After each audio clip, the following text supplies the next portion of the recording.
does a really good job. There's a couple of scenes where I'm like, all right. But on the whole, this is one of the best child actor performances in a big movie, I think. Yeah, I think he's great. The one scene that doesn't work for me is when he's like trying to remember the no fate line, and then he says, never mind. And then he goes to continue to explain it. I don't know if it's the dialogue or if it's him, but every time I'm kind of confused that he says never mind, and then continues to explain it, right? I don't know. Like, it's just that one line in there. I don't know. Those were on some of his earlier scenes, the ones in the desert. That's where he looks and sounds younger. And that's the scene I'm thinking of, too, where he's like, it's Miles Dyson. She's going to pull him away. Ah! And then he run off, and I'm like, come on, let's go. Let's go. Come on. You know, you have no idea how much I still do that in my life. When I'm like with my wife and we got to go somewhere, I'm like, come on, let's go. Come on. Oh, whenever I go to like an ATM machine, I always say easy money. Like, you know, like there's so many lines in this film. Yeah, like easy money, you know, especially with a couple of friends and stuff that this is kind of an in-joke for. But, it's funny. He's a, you know, you think about, we joked about it in the last podcast. Oh, they're going to add a kid. That'll do it. You know, that's a risky thing to add a child to a rated R horror sci-fi franchise and make him an integral character. But I think it works so well because he's got so much to play with as a character, because he's got obviously him and his mom have issues, you know, Sarah Connor and John Connor, because I love the evolution of that relationship, because it starts out like he, you know, wants to get his mom out of this prison. Terminator says no. She's like, no, we're going to do it. You know, they get out and, you know, they hug and stuff. He thinks it's like a emotional hug, right? But instead it's her just like looking him over and making sure she's okay, because she is so focused on the mission. And you see their evolution like throughout the film, where they really do become mother and son again, you know? Yeah. And then, so you have that great plot line, and then you have his relationship with the Terminator, right? Which, what a crazy concept. Like, you took like this unstoppable killing machine that everybody loved as a villain in the first film. We're going to make him basically, you know, the servant of a kid in this movie. That could have gone so wrong, but it went so right. Mm-hmm. I don't know. I think, again, like I said earlier, I can't add anything onto it other than I think it's the perfect option for a sequel to this. Kill him while he's young rather than kill the mom. And it's like, why wouldn't they have done that in the first place, right? So, I don't know. Like, to me, I think Edward Furlong does a really great job. And even, I know you and John kind of put him down for his acting in Pet Sematary 2. I don't have a problem with his acting in Pet Sematary 2. I don't mind him. I remember him being pretty good in American History X, but I haven't seen much beyond that. I don't know if he's in many other films. I haven't really heard from him in a long time. Well, I think James Cameron brings out the best in actors. You know, Arnold, for example, like this role is one of his best roles. You know, Linda Hamilton, she didn't really go on to much success beyond these. So Sigourney Weaver got the Academy Award for Best Actress for Aliens. Yeah, I mean, there you go, right? You know. So he knows how to work with actors, and he did a great job in this film. And really, and you know, the narration, the Sarah Connor narration says it all about the relationship between the Terminator and John. Like, oh, he would never yell at him or hit him or didn't have time for him. Like, he's the perfect father figure for this kid without a father figure, you know. And because they've talked about all these bad father figures that Sarah Connor was like using to get information out of, right? All these military people that she's like, whoever she could get information out of, these were these people that she was having relationships with in the intervening years. You know, and they may not have been the best men, but they had information that she needed so that she could train John. You know, and even with her in this movie, like, she's gone on such a change. You know, she's become the Terminator in this. Yes, I love that. You know, which is pretty amazing. Like, when she's going to kill Dyson, you know, she's an unstoppable machine. But because she's still human, she can't do it when she's that close to him.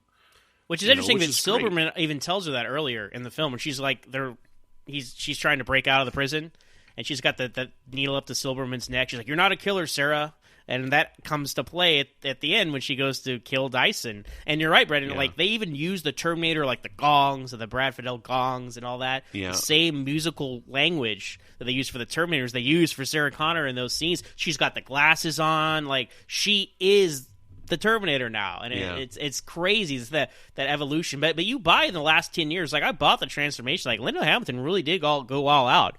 You know, and I think she definitely deserved an Oscar nomination for this role. Yeah, it's really unfortunate. It's really unfortunate that she didn't get it because, she physically transformed too. Like, she worked out like mad. I don't know. I totally buy this character after all the backstory that we get in dialogue to see her and that wonderful, wonderful reveal of her doing those chin-ups to that bed. Yes. And the way she turns and she's like, how's the knee? Like the way she's talking and whatnot. I think it's perfect, absolutely perfect introduction of her character to see how she's changed in the past decade. Yeah, unrecognizable from the first film, as she should be. She should be a totally different character, and it totally tracks. Like you said, the exposition about what she's been doing, her, stockpiling all these weapons, like, is her goal. Right, the reason she got arrested anyway was because she tried to blow up Cyberdyne in the first place. So clearly, she would be stockpiling his weapons. Like this is James Cameron. Everything is very smart. Everything is thought out. So I love that. And hey, and let's talk about the T-1000 because Robert Patrick, man, Arnold Schwarzenegger as the Terminator is a tough act to follow, right? But what they did is they went in the opposite direction. Right? They went with, if Arnold this is the way James Cameron has always described it. If Arnold is his tank, the T-1000 is like a sports car. It's like this slick, model, and it can truly infiltrate. It's interesting. You see him interact with, John's foster parents or the kids. He's looking for John. He's very personable. He's like, oh, thanks. He's a fine-looking boy. Arnold, the older model, less advanced, just, monotone and really sticks out. It's like something's off about this guy. But that's what's so great about T-1000. That's part of his, design is to really mimic and blend in. And he really is the step up from Arnold. And their abilities are so different. Like, it's really cool to see them when they do fight, because, he can get slowed down easier, but he recovers way faster. While by Arnold, it takes forever to slow him down, but once he's damaged, he's, damaged for good. And even when, they're fighting, and, I think one of my favorite bits is when they're fighting in the factory, and Arnold slams him up against the wall, but then, he just switches where his back is now his front, and he really is. Yeah. This is one of the best, most intimidating villains in cinema history, I think, this T-1000. Yeah, absolutely. And he could just repair himself from, all these crazy, bullet wounds. There's some really great stuff that happens to him, and, really great special effects. Like, when Schwarzenegger blows his head off, right, and his head just, splits open. Right. You're absolutely right that it slows him down quick, but he also recuperates very quickly. And that scene in the steel mill is a great battle, and it's one of the best in movie history, I think, for a battle at the climax of a film. Well, there's so much, again, poetry. It rhymes, right? They end in a factory, right? How they get their big chase, I really rewatching it now. It really struck, because watching this film so close together to discuss them like this. Into the first film where they crash the tanker that Arnold's chasing Kyle and Sarah in, and then he's on fire. The T-800, he kind of stumbles out and burns his flesh off. Same thing here where they crash this liquid nitrogen truck, and the T-1000 kind of stumbles out, and he's all covered in ice and stuff. So it was fire before, it was ice now. They complement each other, and maybe the fact that there was just these two movies for so long, you're like, oh, that's cool. How that's that and that's that. You don't think oh, that's lazy. They're just doing what they did last time. This really is a perfect sequel, because what do we say? What do we say sequels are supposed to be? It's like the first one again, but different, right? Right. And that's exactly what this is. That's exactly what they've done here. But even the scene, watching it again this time, when the T-1000 crashes his truck in the bridge and it blows up, that actually reminded me of the scene at the end of the first one a bit more. Because they're there, and he comes out of the fire just like the T-800 did at the end of the first movie. He comes out of the fire. And revolutionary special effects with this. Stan Winston and the practical stuff, and then ILM, Dennis Muir and all those guys who worked on Star Wars. This was cutting-edge stuff and still holds up today. To me, the special effects here, the mix between the practical and CGI, which I always think is the way to go, a healthy balance, these hold up more than some of the ones in the later Terminator films. I remember when this came out, and that was the lead up and the excitement to it, because there was TV specials talking about the making of this, leading up to it, and then seeing it at the Academy Awards, they were talking about it and showing things. So when I finally got to see it on home video, it was this event, because, it really reached a level that the first one never did. Like, it had a cultural impact, this movie. And the reason it had a cultural impact was because of the special effects. This was a groundbreaking movie, and this is one of the most important films in cinema history for what James Cameron did. Yes, we would have got some type of CG movie later, but I mean, like, he laid his groundwork with The Abyss, with the water creature in The Abyss. That was like, I might be mistaken, but I think that's the first, like, CG representation of a face and stuff. Like, we kind of had CGI in Tron, but, like, it's not quite CGI. You know, like, we had computer-generated films like, you know, what Pixar was doing in the early 80s with their short films and stuff. But, like, The Abyss took it to another level with the water creature, and this was just the next advancement of it. And that's what I was saying last time. James Cameron's a director who takes the medium and tries to push it as far as he possibly can to create something truly unique and special. Mm-hmm. And, you know, I talk mess about Avatar and stuff, but I am interested to see what he does next with it, right? Because, hey, story aside, right, he's doing some amazing, you know, advances in cinema technology. But I think why the Terminator movies, to me, are my favorite of his is because he combines amazing storytelling with the amazing groundbreaking technology. And, you know, we're not talking about Avatar here, but I feel like the amazing storytelling has fallen off for Cameron because he's gotten so preoccupied with the technology, kind of like Lucas does with the prequels, right? So yeah. But awesome. But yeah, I mean, this movie, right?